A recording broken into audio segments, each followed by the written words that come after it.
అయితే ఇక్కడ నా ఒక క్వెషన్ సార్. కొంతమంది స్టూడెంట్స్ ఏం చేస్తారంటే స్టడీ ప్లాన్ వేసుకుంటారు. వేసుకున్నాక మారుస్తూ ఉంటారు. సో, దాంతో ఏది పూర్తవ్వకుండా పోతుంది. ప్లాన్ వేసేది మనం అది పాటించడానికే. ప్లాన్ ఎప్పటికప్పుడు మారుస్తూ ఉంటే కనుక దాన్ని మనం ప్లాన్ అని అనం. ఓకే. ప్లాన్ అనేది మనం డిసిప్లిన్డ్‌గా సెల్ఫ్ డిసిప్లిన్ చాలా అవసరం. సో, మొదట్లో ఏంటంటే ప్లాన్ వేసుకున్నప్పుడు లాంగ్ టర్మ్‌గా దానికి ఒక 1 వీక్ అంతా మనం పాటించిన తర్వాత కొన్ని ఇన్‌పుట్స్ ఒస్తాయి. అంటే మనకి ఎప్పుడు కాన్సంట్రేషన్ ఉంటుంది, ఎప్పుడు ఉండట్లేదు. మీరు 2 గంటలు పెట్టుకున్నారు కానీ గంటన్నరే చదవగలుగుతున్నారు. ఇలాంటి చిన్న చిన్న అడ్జస్ట్‌మెంట్లు ఒకసారి మనం గమనించుకొని అప్పుడు ఒక్కసారి ప్లాన్ మార్చుకుంటే సరిపోతుంది. ఆ తర్వాత నుంచి మాత్రం ఖచ్చితంగా అదే ప్లాన్‌ని పాటించాలి.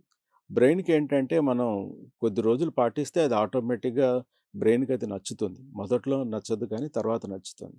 ఎవరికైనా సరే ఏ స్టూడెంట్‌కైనా చదవాలంటే కొంచెం బద్ధకంగా ఉంటుంది. కొంచెం కష్టంగా ఉంటుంది. బ్రెయిన్ ఎప్పుడు కూడా ఈజీ మెథడ్‌కి వెళ్ళిపోతుంది. సో, మనం కొద్ది రోజులు బ్రెయిన్‌కి ఆ ఈజీ మెథడ్ కాదు, మనకి మార్కులు ఇచ్చేటువంటి మెథడ్ ఇది కాబట్టి ఇదే ఫాలో అవుతానని మనం ఎవరికి వాళ్ళు ఆ ఇన్‌స్ట్రక్షన్స్ ఇచ్చుకున్నప్పుడు ఖచ్చితంగా ప్లాన్ అనేది వేసుకోవడము, ప్లాన్ అనేది పాటించడము 2 కూడా జరుగుతాయి.